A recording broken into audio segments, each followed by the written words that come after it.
Hi, everyone. Welcome to our monthly roundtable. I'm Urmi Desai, editor here at Move Smartly, and I'm here with our regular guests, both seasoned realtors and housing analysts. Steve Saretsky of the Saretsky Group is with Oakland Realty in Vancouver, and John Pisalis is president and broker of Philosophy Realty, which powers this Move Smartly channel here in Toronto. How are you guys? Good to be back. Yeah, good to be back. I mean, it's a rough week for Steve. I know the Avalanche are no longer in the NHL playoffs, but So you know what, boys? I'm wearing fan. my colors and I'm crying like the smallest little tears for Steve's Avalanche who've won, Tampa Bay Lightning who have won, the Bruins who have won. This is the day to wear my colors before we figure out the Florida Panthers are too muscular on D for us. I'm glad I'm glad the pain is over. Honestly, it's been a tough season, but I'm on the Leafs bandwagon. So are you? Nice. Welcome aboard, buddy. There's lots of room. I think I'll go Leafs or Oilers. If a Canadian team wins it, I agree. I think it's a little overdue. So yeah. Fair enough. So yeah, today we'll think about all the irrational Leafs fans, including Gordon Lightfoot. Sad to hear about his passing. He was also a very irrational, dedicated Leafs fan. And on that note, let's get back to other irrational beliefs. It looks like there's another bull run in the housing markets in Toronto and Canada. Toronto and Vancouver and parts of other Canada as well. Is that true, Steve? What are you seeing in Vancouver? You're going to get in trouble for saying that. I think that I'm still like a little bit nervous about saying, this is like the next bull run. I definitely think there's still a lot of risks out there, but I think if you look at it purely from a data perspective and from an anecdotal perspective of like what we're encountering on a day-to-day basis with clients and stuff, I think that the market has really taken off against all odds. It's hard to wrap your head around.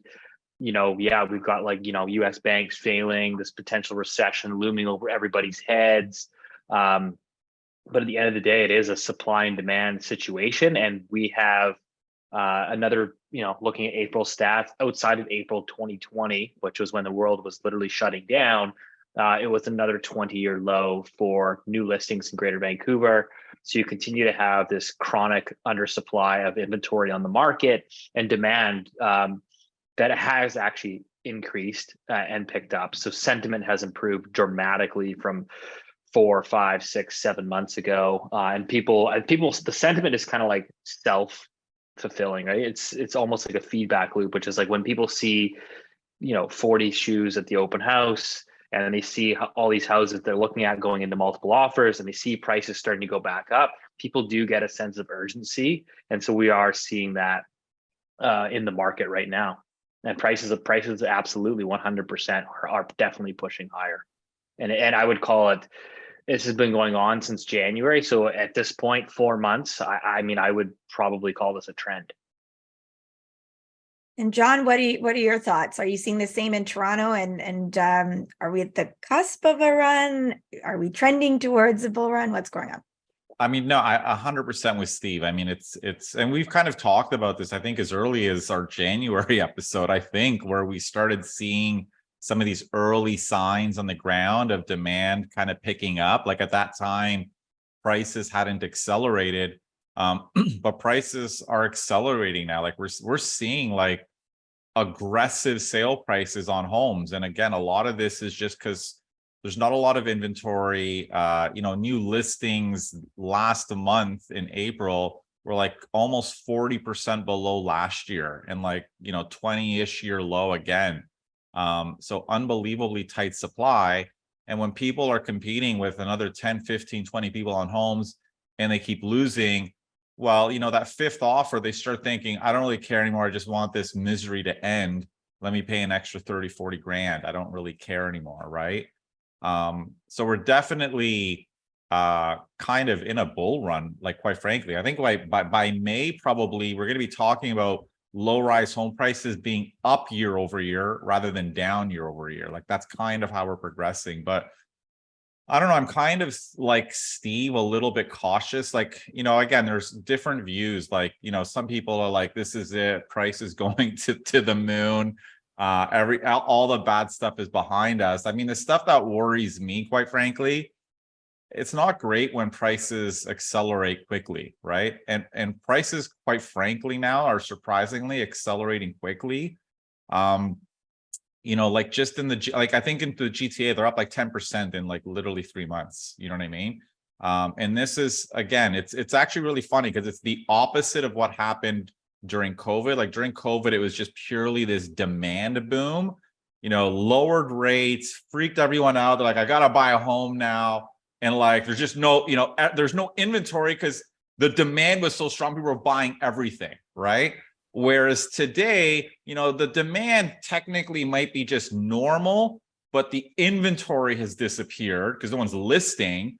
So it's creating this panic again that people just want to buy a home, and they kind of hear in the news that we're not building enough homes for everybody. So it's created like this freaking blood sport in the housing market where like you feel like you just have to beat everyone out of the way to get a home for your family. And that's kind of leading to this FOMO. But again, like our price is going to increase too much, like almost like over accelerate because of this short-term lack of supply shock, if you want to call it, where, once things get back to normal a year from now, are those prices going to be too high? I don't know. Like we don't know, but that's what I worry about. John, that's a really good point. Sorry to just chime in here, but like, I think it's just sort of differentiating between the pandemic boom and this boom. It's like, yeah, it's not like this insatiable demand where it's like literally like you're getting phone calls where like everybody wants an investment property. I think you just have I think you have a reasonable moderate demand that is certainly increasing right now, but you have like, I mean, look, if I look at Greater Vancouver, like standing inventory at the end of April, we had 8,200 listings available on the market. The next lowest going back to 2005, which is when my data stops on the inventory side, was 2017. We had, I think, 8,600. So you have the fewest number of homes available for sale on the market today of any April in the last basically 20 years.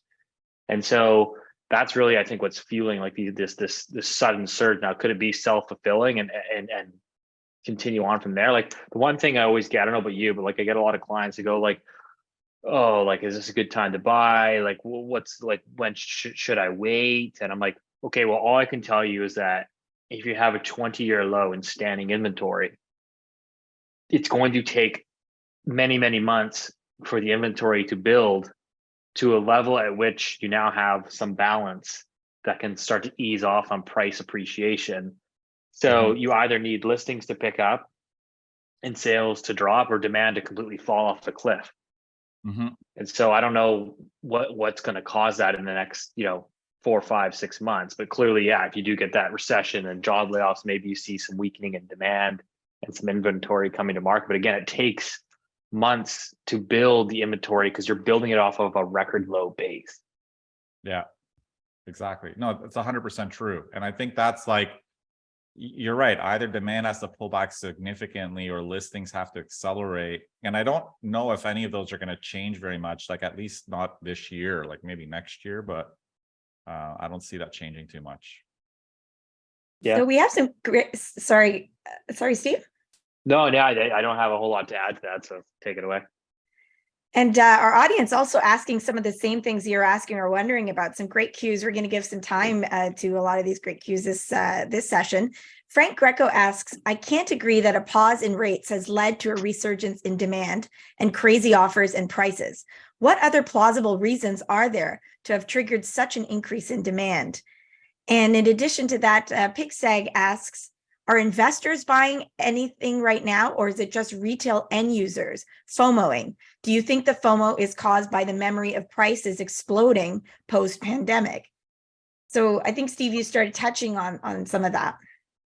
I think that, I definitely think that people, I genuinely believe that people are, if you just talk to people, like it's what I do like day to day as I'm on the phone all day, every day with home buyers and sellers. Like I think people are emotionally and physically scarred from the last basically 10 years in the housing market, which is like every time it starts to go on this like bull run, it just accelerates so quickly. Like we've had these huge up years, right? I mean, like if you think about it, if a $1.5 million home jumps by 20% in a year, that's happened a lot of like quite a bit. Like that will literally price somebody out of the market. So all of a sudden, like, yeah, you might have thought you could afford a detached house. All of a sudden the market moves 20%. Your income ain't moving 20%. So all of a sudden you fall down, you can no longer afford a house, but you're in like a townhouse. I've seen that with clients. And so there is like this, that's the problem, is like, because you've been in this like long, prolonged bull market that seemingly never ends, people are so scarred, and like anytime they see prices starting to go up, they start to freak out. And so, yeah, I definitely think there's definitely an element to that right now. Yeah, John, I expressed that fear, after we started, I remember we started Move Smartly around 2008. Things came to a standstill. Then there was another run on prices. Of course, post-COVID, we saw the same. We saw things come to a standstill and then a massive run. And I suspected people might start to get freaked out again. Do you think that's what's happening here? I definitely think that's part of it. So, I mean, let's, I'm going to try to unpack it in two things. I mean, Frank's question was, I can't believe it's, with rates where they are, that this is just, we have this demand boom. But 100% we have it. I mean, but it's not a demand boom the way it was during COVID. Like, you have to imagine when the sales fell in 2022, a lot of people still wanted to buy homes. They just moved to the sidelines, right? And sales tanked the last half of 2022. But what happened was all those people that moved to the sidelines kind of just jumped back in 2023, along with the people who were probably needed to buy around that time anyway. So the demand, I'd say, is relatively normal, which in and of itself is surprising given where rates are. So it's not like a COVID boom, but the prices are booming because of a lack of inventory, right? So there are two different things. So it's not like this massive demand shock. It's more like a lack of inventory that's causing the price growth. But regarding the other question, before I talk about FOMO, I think the one question was, are investors buying? My experience is very few. It's just so hard to make it work. Like even condos, it's hard to make it work when you have to pay 5% on your mortgage. And especially like building lots, stuff like that, flipping, like all of that stuff, I have noticed is slowed down a lot. Those homes are actually selling at a bit of a discount because there's so few people who can finance those right now, right? And I do think a lot of it is, there is this acceleration and a fear of missing out. And I think, it's funny because I wrote a thread last week or 2 weeks ago, because I see these people online are like, the realtors are creating the FOMO, which to me is like the stupidest thing I've ever heard. And it's not to say that there aren't some idiot realtors on TikTok who are like, now's the best time to buy. Okay. Yes, there are people who do that. But the fact is, you cannot do that and create FOMO if homes are sitting on the market for 30 days and there are no bidding wars. There's no FOMO if there are no bidding wars in the housing market. You know what I mean? Like the FOMO is happening because everyone's competing with 10, 15, 20 people on every home. We're not building enough homes for people. The demand is strong. And like Steve said, I think people have this, like, they just want a house, right? And they've seen the past, when COVID hit, CMHC told them prices are going to fall, and then prices are skyrocketed. So they don't know who to believe or what to believe. And the fact is, even our governments are telling people like our supplies were undersupplied. So I think people just have this worry that if I don't buy now, prices are going to be higher tomorrow. And I think this is fueled by the fact that they're kind of seeing it on the ground now. You know what I mean? Like in the past, 3 months, average prices for low-rise homes are up over 100 grand. And I think this is what's fueling the FOMO. And again, like part of this is, of course, that just supply is so tight. If supply was normal, if we, like in Toronto, we normally have, say, like 16,000 new listings in April. Last month, I think we had like 11,000. If we had 16,000 new listings last month, we probably wouldn't have had as many bidding wars. We wouldn't have had the price growth. Things would be kind of flat-ish, I think, right? But because we have not a lot of homes to choose from, whoever is buying is just like freaking out and feels like I need to buy a home now. Yeah, that's a good point. Just to chime in there, like I think it's important that you look around. It's like, this isn't just a Vancouver and Toronto thing. Like if you go read and go ask people what's happening in the US housing market, it's the same dynamics. They're dealing with very low, hardly any listings coming to market, and house prices, while they did come off for an 8 to 10 month window in the US, they're reaccelerating again. And so I think it just kind of goes to show you that sometimes markets can be unpredictable. Sometimes it's hard to predict and forecast. Like, as we went into the pandemic and people started losing their jobs, nobody predicted that house prices, 6 months later, were going to skyrocket to new highs. And same thing, like coming into 2023, mortgage rates going up to 5%. Didn't necessarily think that you'd see a 20-year low in listings. You figured probably the opposite, that you'd get a bunch of people stressed out and hitting the market. And so, yeah, sometimes these things are tough to predict. I think that people have been kind of like scarred. I mean, it's interesting, like, having the conversation, everybody's like always trying to time the tops and the bottoms. And it is challenging. We certainly on this show are trying to do our best to help advise and guide people. But, I just remember chatting with some of our clients in August, September, October, being like, hey, there's some pretty decent deals. I think you guys should consider getting out there. Oh, well, no, the house price index right now, it's only down about 9%. It's like, well, if you're looking at the home price index for a leading indicator, you're going to miss it, because the best deals were negotiated when the sentiment was the worst. And sentiment really, I think, bottomed kind of in September, October. And I think there were some people that got good deals, and that might not necessarily show up in your big, broad home price index. But I think looking back, I mean, I can tell you there were some pretty good deals that were negotiated. Yeah, and I agree. And even we found the same thing at the time. A lot of buyers just were on the sidelines or being very conservative with their offers because they were hopeful that prices would fall lower. You know what I mean? Even though prices were down 20+%, they're well, what if they fall another 10%? Let's wait till 2023. Everyone's very pessimistic, But I had someone literally tell me, they're like, I was it was in September, and we had been looking for a detached house for a while. And detached houses in the city of Vancouver, they don't go on sale very often. And I was like, hey, I think you should start looking. There's some pretty good deals. And he's like, oh, isn't the world falling apart? And I was like, yeah, I guess it kind of is. But I was like, isn't that the kind of the time that you want to be buying? When people are thinking the world's going to end and things are going to be, but the problem is obviously being in the realtor profession, people think that oh, market's down, this guy must be desperate for a commission sale. Why would I buy now? Everyone says it's a bad time to buy. And so, and now obviously we're now going through I think the reverse again, which is people are buying now at 20-year lows in inventory, and they're seeing the FOMO and they're going, oh crap. And it's well, you probably don't want to be buying when you're competing with 10 other people.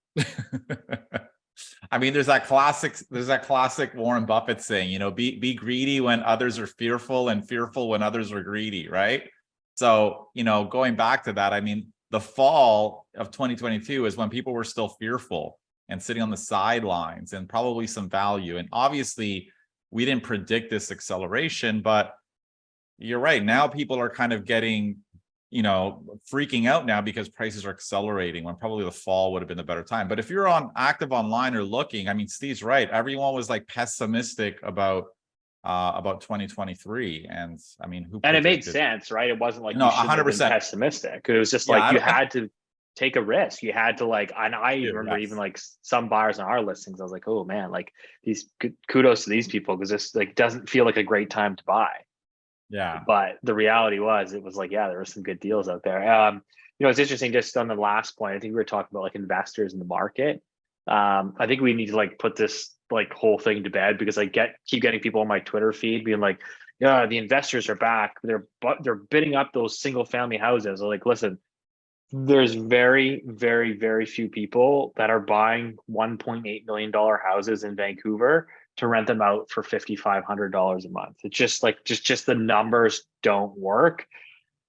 There's very few investors. The hottest segments of the market are basically, what do young families want and need, which is 3-bedroom townhouse, 3-bedroom house, 4-bedroom house with basement suite.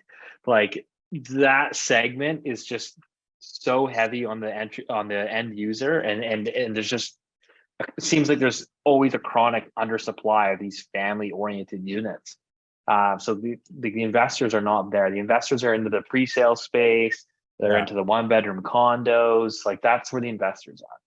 But they do buy up the pre-sale low rise here at least as well. But you're right, they're not active in the resale market. Not right now. Is a pre-sale low rise, like, is that like in the GTA? Would that be like an entry level? Like, is that like a single family house?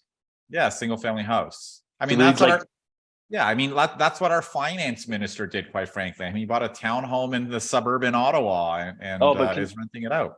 Yeah, you can buy like an entry level. You can buy like a single detached on a pre-sale, right? Yeah, or a So that's townhouse or a row house. okay. Sorry, in the suburbs, So yeah, right? just why the only reason why I was asking is like literally, there's no such thing in the Greater Vancouver region of pre-sale detached houses. They do not exist. Really, eh? Yeah, we don't build like there's. I mean, there's like literally like no land to build new detached like communities. So like what, yeah, we'll do pre-sale townhouse, we'll do pre-sale condos, but there is no more detached houses. Like those are not a thing. Interesting. Right. Well, digging a little bit more into that supply question that you're talking about, and the historical levels of historically low levels of listings we're seeing in both markets. We have some great audience cues here.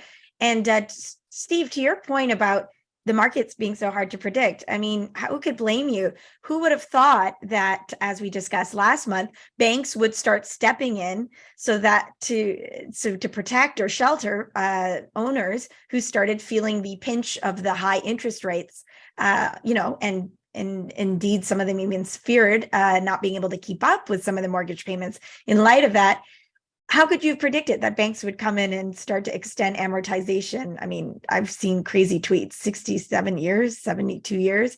So as to keep people in their homes and to soften that little, that pain. So our audience members have some great cues on this historical listing levels and why some of these measures may be contributing to them. From Jeb Falgreen, do you see a trend in supply moving forward, either up or down? And related to that, I want to consider Farhan's question, when and how will banks get back to normal amortization? Are they waiting for the interest rates to fall? And then from B, is it fair to allow longer amortizations for investment properties when those units might otherwise be put up for sale in this very tightly supplied market? So I think there's some related, concerns and thoughts there. I don't know who wants to tackle this. I mean, I'll tackle the amortization thing. I think it actually was quite predictable. I think it's people get so upset. Like the reality is it's not a free market. It never has been. And I bet upsets a lot of people. I understand it. Like it definitely feels morally wrong. But the reality is like you have 5 Canadian banks that run the country, and like they don't want, like, your house is their collateral. It's their asset. So like they don't want their asset values dropping. They don't want you defaulting and not paying your loan and ending up in the foreclosure market and pushing prices lower. Like that's just like the reality. And so like they are like managing the situation.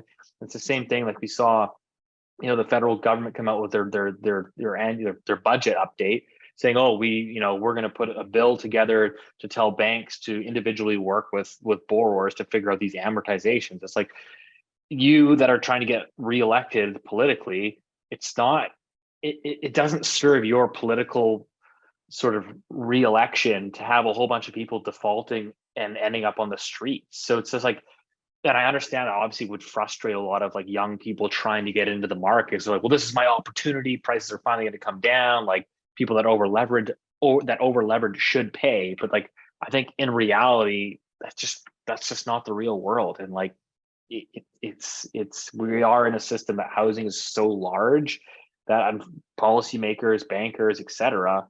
I would call it a manipulated market. So, Steve, do you think, to Farhan's question, we'll see that amortization or the banks start to respond differently when interest rates start to fall? I think that you're going to see, like, if this becomes a larger issue, which I still think it is, like this, like we basically kicked the can down the road. So assuming, let's just say rates stay more or less range bound over the next several years, this will become a larger issue.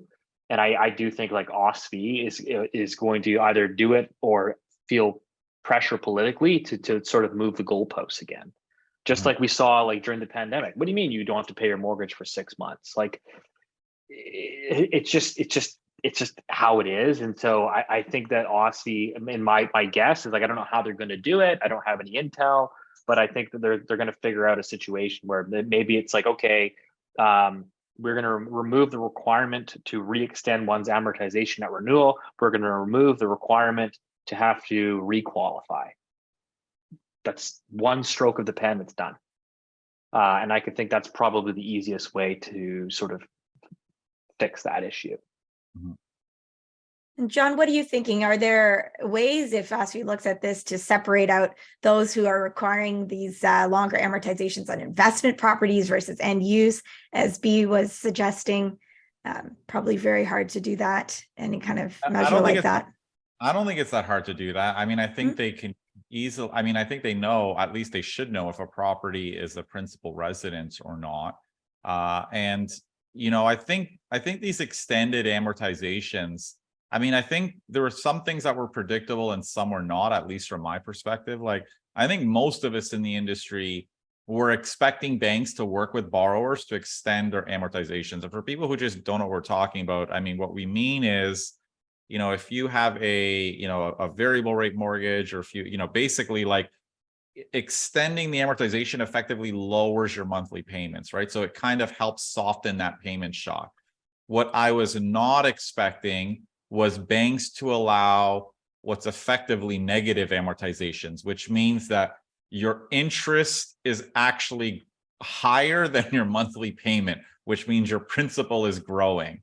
I did not expect banks to do that. I mean, it's shocking that they were doing that, quite frankly. I'm surprised on that front too, by the way. That to me seems insane, but yeah, it is insane. I mean, and even the fact that they're allowing effectively like 90-year amortizations, you know, again, like that's just because someone started at like a mortgage rate below 2% with a fixed payment schedule because rates have gone up so much. If they just keep that payment, they're paying off their home in 90 years, right? Like I would have assumed that banks would require them to increase their payment even modestly to get up to like a 40-year amortization, right? But they didn't do that. And it is surprising. I mean, is it fair? I think was one of the questions. I don't think it's 100% fair. I mean, I think I understand why they would do it for some households, like that maybe increase the amortizations to 40 years. But I think the key thing to keep in mind is like the average household would manage, you know, even if their payments went up $1,000 or, you know, whatever it is, like most households will manage. What they're doing is largely protecting the over leveraged, right? Because someone who's got 4 properties all on variable rate mortgages, if they had to get their payments up to meet today's rates, they'd be like they forced to sell because they would not be able to manage that. So I think in that sense, it's unfair because they're effectively encouraging speculation and high leverage and saying, you know what, don't worry about it. We've got your back. You can extend your mortgage for 90 years, or you know what, you can have a negative amortization. Let the principal grow. We don't really care, right? And I don't think those are very good policies because it just fuels more speculation. So I don't think that's very good. I think at minimum for his investment property, they should have been making people increase their payments. And then this all kind of ties back to like the original question, are we going to see an increase in listings? And I think all of this amortization stuff is connected to why we're not seeing an increase in listings, right? Because, you know, part of the listings increase are people moving, right? And in a normal world, when you move, you know, all you have to worry about is the increase in payment on the additional debt, say, that you take on by moving, right? So you have a $1 million home and you want to upsize to a 1.4. Well, you've got to worry about the extra mortgage on that 400,000, right? But what also is happening now is people have to worry about the increased payments on their existing mortgage, because if I have an existing mortgage on my home and I'm paying $3,000 a month on a variable fixed payment mortgage that has not increased with interest rates, if I have to requalify and get back to a normal schedule, that payment on my original mortgage might go up to $4,500, right? And I think this is kind of part of the problem. One of the questions was, well, when do people get back to a normal amortization schedule? Well, when they renew their mortgage, right? When you have to renew or refinance, you can't renew or refinance at a 90-year amortization. There, you might be able to get pushed out to 40 because banks are working with people, but even that is going to increase your payments. So I think this is all kind of connected to why we're not seeing listings. Both it's hard for people to upsize, but also we're not seeing distress from sellers because they're just extending their mortgages forever and keeping their payments low. So I think all of these are pretty connected. Yeah, we'll keep tracking it because interesting, OSFI is supposed to be making some changes. OSFI is the Ontario regulator, Ontario regulator in these matters. And there is some talk of them. Federal banking regulator. Yes. Oh, sorry, OSFI. Yes, just at a blank there. The federal banking regulator of banks, and there is some talk about looking at people's full mortgage portfolio or the outstanding debt they have. Up to now, there's been looking and assessing kind of each debt or for each property on its own. And there is talk that when people start to go for renewals, maybe OSFI will start to introduce measures that will require lenders to look at everything they're doing. So maybe that's one place you might see a little bit of a change in investor exposure there. That makes sense. So we'll have to track that. And other than amortization and these questions, going back to Jeb's question before we move away from it, is there anything else that you think could affect supply levels or listing levels in the near term, let's say? John, I don't know. I think I know we talk a lot about new housing supply. I still think if you look at a chart anyways, a chart of homes under construction that are nearing completion, I think that we still have a pretty good pipeline coming due over the next 18 months. So maybe that will help. I think what we're seeing right now is obviously new housing starts are rolling off dramatically, and that will create issues 3-4 years from now. But I think if you look right now in the next 12 to maybe 18 or 24 months, I think there's a decent amount of homes under construction where that hopefully will ease. I'm not sure if it's necessarily going to be enough to bring pricing down, but unless you get, again, some sort of demand shock or, prolonged recession where, people lose jobs and you obviously can't pay your mortgage, you don't have a job. Yeah. I mean, I don't think the new stuff's going to impact the market much because a lot of those are pre-bought, you know what I mean? So they're either going to be moved in by the person who bought them or they're going to be rented, right? At least do you think there's a lot of people, how many people though do you feel that and again, I'm not really convinced it's a huge number. I think there's definitely going to be people that get caught offside.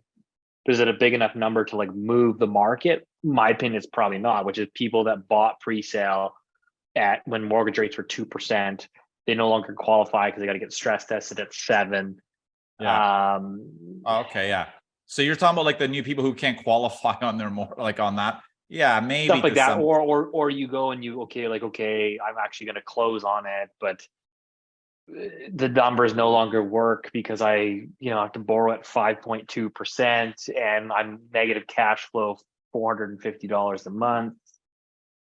Yeah, I mean that I think we're seeing some on the assignment market, but yeah, that's also really hard to quantify because we can't really market those on the MLS, so it'll be interesting. It's true. Yeah, it's true. Yeah. And certainly on an individual level, John, we have been seeing questions from people in dicey situations in the GTA with pre-con situations like Steve's describing.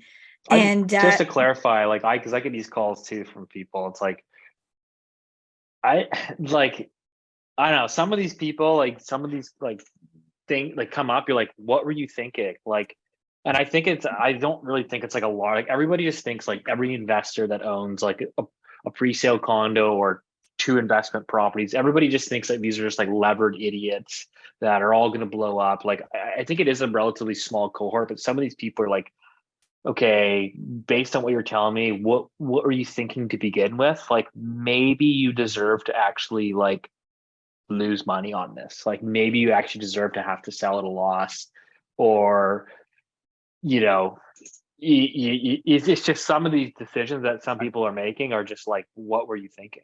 Okay, I feel bad for the people, quite frankly. And I mean, I posted a thread a few weeks ago, and I felt I was mean because I'm like, if you're buying pre-construction now, you kind of deserve to lose your money. No offense, but like part of it is, and this is where some agents are terrible. Like agents are going out on like TikTok and Instagram, and they're like, this is the way you make money. Just buy a pre-con, flip it before closing. That's what I did, and I just made 50,000. See, you know what I mean? And like, this is the way to build wealth. Oh, and you know what you should really do? Buy 6 of them, right? No, I swear to God, like this is exactly like what people are telling people. Like over leverage, partner with different people, buy as many as you can, and just flip them before they're done.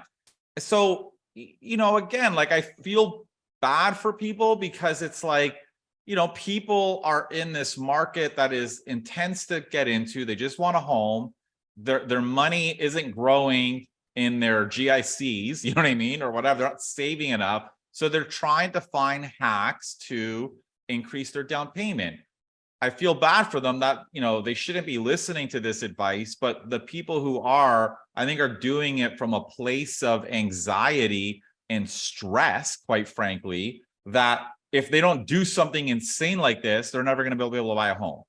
I mean, and that's, so I don't know. I mean, I'm accused of, I'm the softie politically probably on this roundtable, but I actually see a confluence of things. We know that most immigrants end up in the GTA over time. Even there's a lot of net migration, like a lot of people coming to Ontario. Like you said, Steve, this pre-con new detached house is not something that's freely available across BC. In the GTA, it is. There are overnight tons and tons of detached, semi-detached townhouse communities that have been built all over the GTA. A lot of these people, and then we've got people writing to us about what they did in Ottawa and what they did in London. There was a very long time where buying a pre-con in one of these places for your family to move into was not seen as a risky move. It was seen as something that paid off, you know, and it did in the GTA for a very long time. And then what's happening now is that carousel all of a sudden slowed really fast. And leaving the question of risky investors aside, there are regular buyers being whipped off that carousel. Now, in time, you know, if they could hang on, could they weather it? Sure. But the problem is sometimes it slows down so quickly, and these people don't really have recourse to hang on. So I know even in our, sorry, Steve, because in our comments, we were accused of being too soft, but I'm just going to say that those people are in the mix too. Well, I think there's now, like, I don't know, this is maybe a little bit off topic to some extent, but like now I see like there's like these, you know, couple big brokers in the GTA there, John, that are flogging Calgary pre-sales as and again, guys, I'm very bullish Calgary. I've been in that market for several years now, but I'm not bullish pre-sale condos in the northeast of Calgary, where like these GTA sort of pre-sale whale agents are like flogging anything and everything as like an unbelievable investment, and people in the GTA are going out there and buying them under the assumption they're going to flip them for big sums of money like they do in the GTA, and like not knowing that like A, these are completely different markets, and B, like you don't even know the area that you're buying into, and so people are just like selling this bill of goods. And I think there's a lot of buyers out there that need to do some due diligence. And I think these are going to be the people that get caught offside. Yeah, but it's fair enough to say, hey, we're here. So come on, guys, educate yourself. So let's maybe go to the question from Christine Mail. It's a good one. With high interest rates and high prices due to low inventory, it seems like it's the worst time to get into the market. What's your advice to a first-time buyer? So here you go, John and Steve. You get the chance to be a responsible real estate professional. John, you want it? I'll start. I mean, I don't answer these questions like the way people want, okay? Because there's no right answer, right? Because at the end of the day, a lot of these questions stem from, you know, when people are like, is this the right time to buy? It is really asking, are prices going to go higher tomorrow, or are prices going to go lower? That's effectively, right? Like, it doesn't matter that rates are high and demand is high. They're just worried, like, might I get a better deal for tomorrow, right? And I don't know. Like, at the end of the day, if we told people fall of 2022 was the great time to buy, right? Everyone would be like harassing us for like, telling people stupid advice because it was obvious apparently to every anonymous macro housing analyst on Twitter that the economy is going to tank in 2023. No one predicted this mini bull run, right? So I have zero answers. At the end of the day, I think the best thing you do is if you want a home for your family or for yourself, and you're going to be there for, I would say, longer than 5 years now, because you need to factor in volatility, then just buy a home. And like, you cannot predict the cycles. You cannot predict if prices dip a little bit a year from now, or when I think we're both relatively bullish housing long term. The short term is a mug's game. Forget about it. It's not possible. So, and like, yes, rates are high. I mean, the flip side to that is, they're only going to probably go lower from here. You know what I mean? So, your affordability in terms of monthly costs 2 years from now will probably be better. Where will prices be 2 years from now? Who really knows? So I don't know. I think that the best thing you do is, and I think this is what motivating most people. I think most people buying now is just like, I want a home. I'm going to be there for 10 years. I'm sick of waiting. I don't care what happens the next week or next year. Like, I just want a house. I think John, like can I jump in? Sorry, Chris. No, you go sorry, ahead. Steve. Sorry, just to follow up. Now, would you advise that? So this is a first-time buyer. Are you saying the same thing about all segments, pre-con versus resale? Because I think that's some of the confusion. Because we just heard pre-con's completely different, highly speculative. Like, you need, like, for all the reasons we've discussed in previous episodes, I don't want to get into it. You have to be so cautious with pre-con, like especially condos. They're priced like 30 to 40% more than resale. Like, okay. I don't even know why as an end, like, unless it's some unique unit that, and you're a downsizer and it's got terrace or whatever, like I don't know why you would buy that as an end user. So John, you're saying buy, but be cautious about what you're buying as a first-time buyer. Sorry, Steve? Well, yeah, to John's point, it's like everybody gets all mad. It's like, these investors are buying up the price. Like, let them buy it up. It's 20% above market value. They're taking all this risk. Like, think about someone that bought a pre-sale, 12 months ago at the peak of the market, and all of a sudden rates went from 2 to 5, and you got to close on that thing in 6 months. Like, these guys are taking the risk there, and by taking that risk, it allows the developer to then get construction financing and actually build the product and bring more supply to the market. So it always fascinates me when people get all upset that investors are buying pre-sales. They're meant for investors.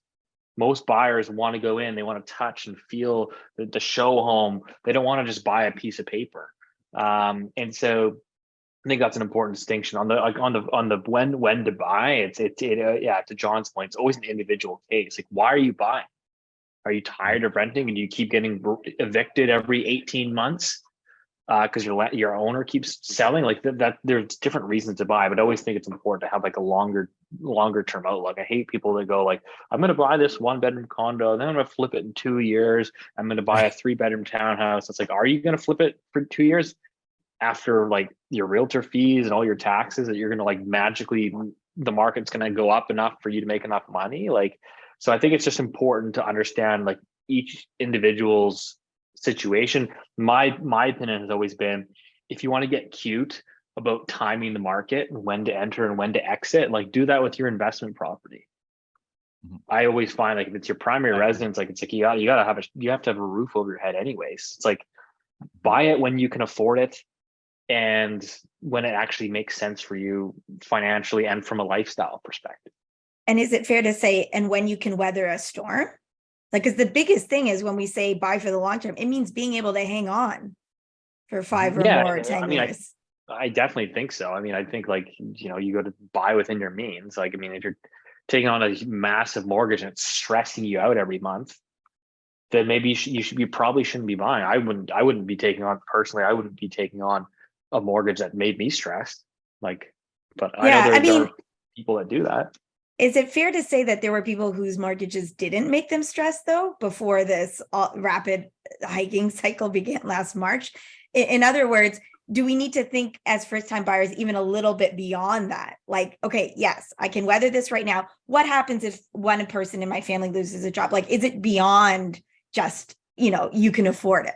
You can afford it, and if something happens, we can weather it. And, do you see enough of your clients, first-time buyers, thinking that way?